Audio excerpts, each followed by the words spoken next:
Good morning, everybody. How are you? Are you guys ready in 15 minutes to have your pee break? Yeah. Yeah? Wow. Wowie zowie. There's some amazing speakers here. I want to hire them.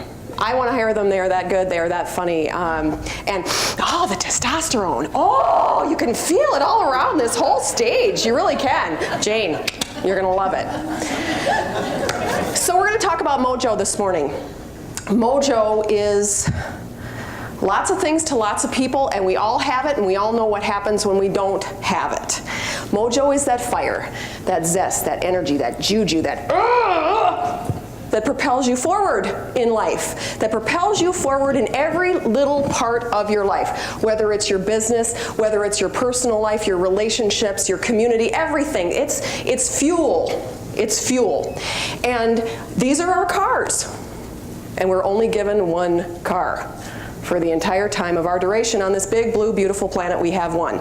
And mojo, when we have it running in us, we know what we can do. We reach our full potential. So when we have it, we wake up in the morning, oh, I feel pretty good. Nothing is too creaky, nothing is too cracky. I'm feeling all right. I'm on time. You know, you kind of walk with a nice spring in your step, and you're getting ready in the morning, and everything's good. You know, everything is fine. It's feeling good. It's feeling groovy. You go into your closet, you open it up, and you pick out an outfit that you want to wear, and it fits. It fits, and it's clean, and you can wear it.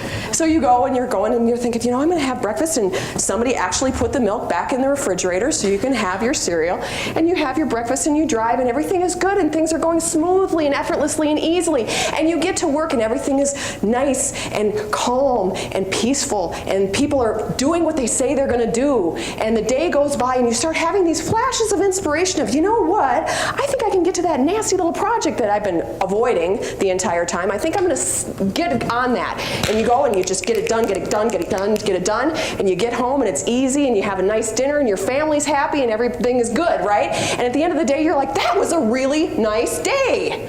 It went so fast. How many of those do we have? Right?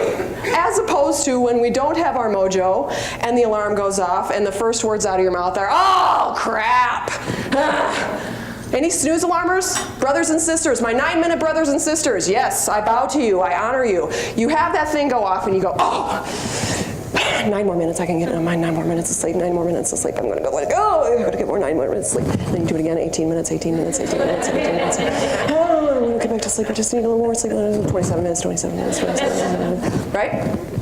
And you're going, oh, everything hurts. I feel like I'm going to get sick. I just know I'm going to get sick. And you go on through the rest of the day, and I know that person's not going to get that report done. I just know it. I can feel it. And you go, and lo and behold, she doesn't get the report done, right?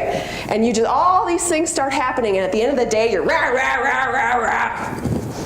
I knew it was going to be a sucky day when I woke up. Lo and behold, you manifested what you asked for. And that is a result of the fact that you didn't have fuel. This isn't because you're a bad person. This isn't because you have some negative Nelly sitting on your shoulder going, yeah, life sucks, life sucks. It's because you don't have the fuel to drive. So we're going to talk about mojo busters and mojo boosters. And in my program, I go through 5 mojo busters and 5 mojo boosters. But today I'm just going to talk about one of those busters. And it's nasty. Victimhood. Victimhood is the thing that will take your full tank and bring it down to empty. Victimhood is that insidious thought that we continue to have that says we're not in charge. It's that thought that says someone else is guiding us. Someone else is doing all the damage, whether it's your boss, it's your husband, it's your children, it's your community, it's your mother, it's your father, it's the government. It's someone or something that's making your life hell. And we live in that. We live in this mojo busting nonsense. And one of the things that I noticed is victims, and trust me, the reason why I know this is a mojo buster is because I am victim girl, queen. I recognize it when I do it myself. And that is when you start telling yourself that you're not living the life that you want. I have a 10-year-old daughter. And those parents out here, you know that when you have children, they run. They run. They're constantly running.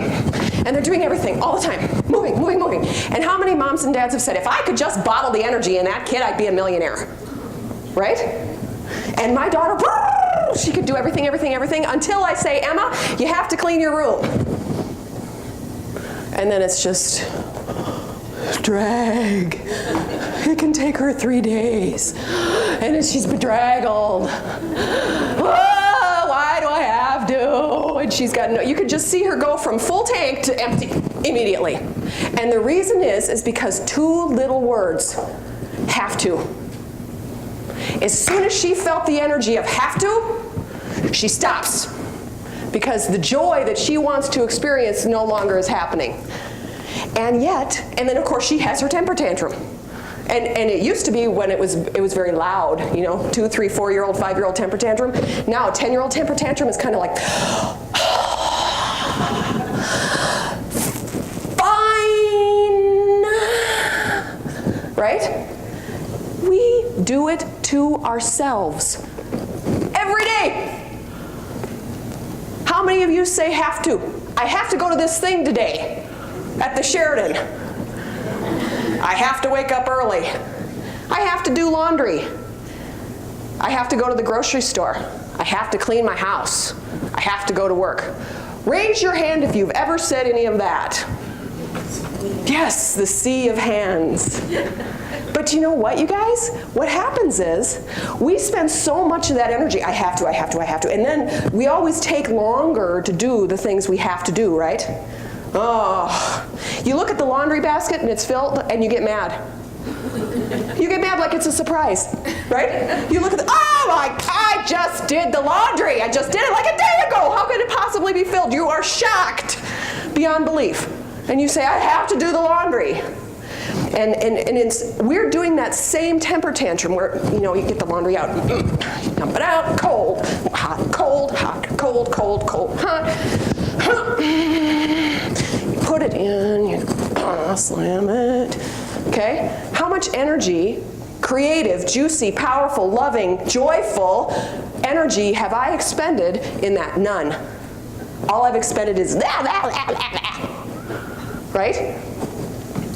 If you can change your language, and if you can change your thought process of eliminate have to from your vocabulary because there is nothing you have to do. And in audiences, people say, that's not true, I have to go to my job because I have to pay my rent. No, you don't. You so totally don't. You really don't. I have to pay my bills. Nope. Because I've been in places in my life where you don't pay them. You get them in the mail, and the envelopes, you just put them in a drawer. You can do that for months. Honestly, you can. They'll keep sending it. Just put it in. But what happens is, there's consequences, right, of me doing that? And I found that out when I was about 23 years old in Chicago, poor student, studio apartment right by the L train, blah, blah, blah, blah, blah, blah, and I just kept putting them in the drawer. The phone company decided, I don't think we want to give you the phone service anymore. Click. The lights, I don't think we want to give you lights anymore. Click. Oh, okay, I guess I do have to pay those bills. And what I realized is when we start changing our attitude, I used to say we choose to. Because you choose to go to work. You choose it. Every last one of you have chosen the jobs that you have, the people that are in your lives, the home that you live in, the clothes that you're wearing, the body that you're carrying around. You've chosen it, you've chosen it, you've chosen it. Take it one step further, you get to do all that stuff. Get to. You notice how that gives you more mojo, it gives you more juice, it gives you more fire to move forward. So watch your language when you say have to versus get to. Now let's talk about a mojo booster. What can we do to boost it? I'm big in moving because that's how you get it going. You ever notice that when you're sitting down in the chair, in the Barcalounger with the divot for your butt, you can go for hours, right? And you don't get up after the end of the 3-hour rendezvous with the Real Housewives who are hoarding with the American Idols dancing, okay? You don't go, man, my life is good, I feel excellent, I feel fantastic. You don't because you haven't moved. So what I encourage you to do, mojo booster number 3, is play. Play. Kids play. Kids don't exercise, they play, right? And they can run and run and run and run and run, and they have so much energy. And so what I invite you to do is don't exercise. Ish. Exercise is too close to exorcise, which is what I feel like when I do it. I want to spin my head around in a 360 and barf out green stuff. I hate it. But you want to find stuff that you can move. Move in joy. Move in joy. And so I want to share with you a moment that I had with this little plastic piece of joy and love, my hoop. So here I am in Florida in February, and I'm from the Twin Cities, so Florida in February was a good thing.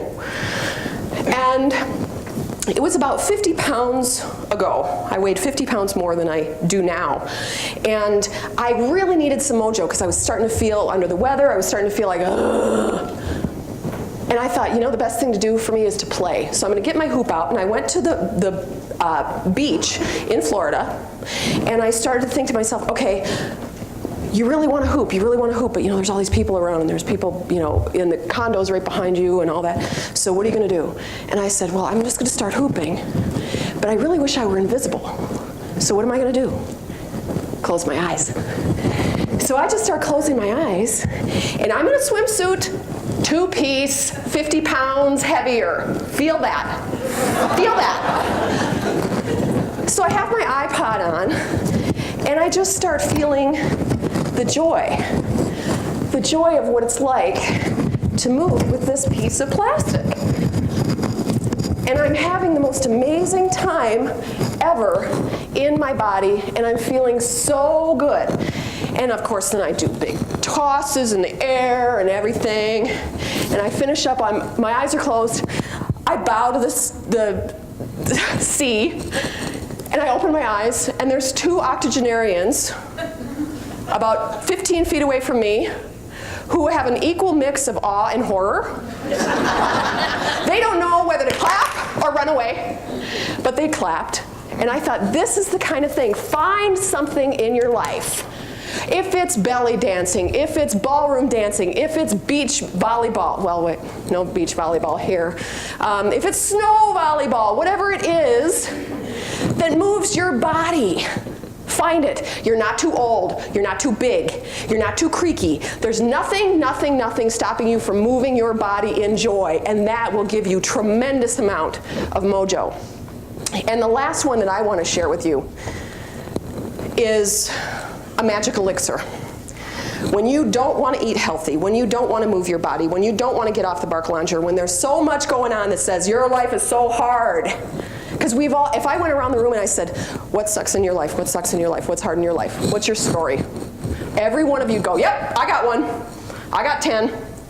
Right? The thing that will turn it around instantly, gratitude. Gratitude.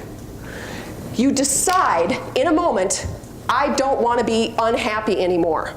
I don't want to be walking through life like this is some sort of dress rehearsal. I want to live juicy. You decide. And you start saying, what am I grateful for? What am I grateful for? What am I grateful for? And sometimes your little voice says, nothing!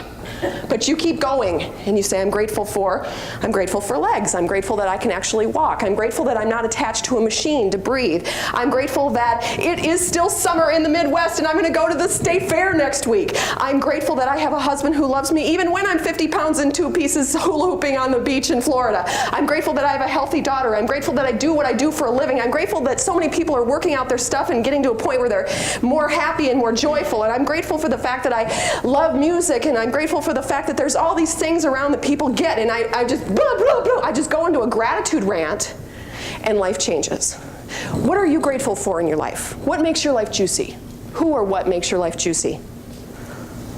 You. You, my darling. Everything. Everything. Yeah. What's good in your life? What's juicy in your life? What makes you grateful? What puts a smile on your face? Your dogs. What are you grateful for? My garden. Your garden. What are you grateful for? Horses. Your horses. Your horses, your garden, your dogs, your children, your grandchildren. The fact that you're here today, that you have jobs. Feel that. Feel that. Let that run through you. Don't hold it on and say, I'm going to be unhappy because everybody else is unhappy. Be a change agent. Feel that mojo inside of you. Let it grow. Thank you so much for the opportunity. Make it. I invite you not only to have a wonderful day, make it a wonderful day. Thank you very much. Thank you.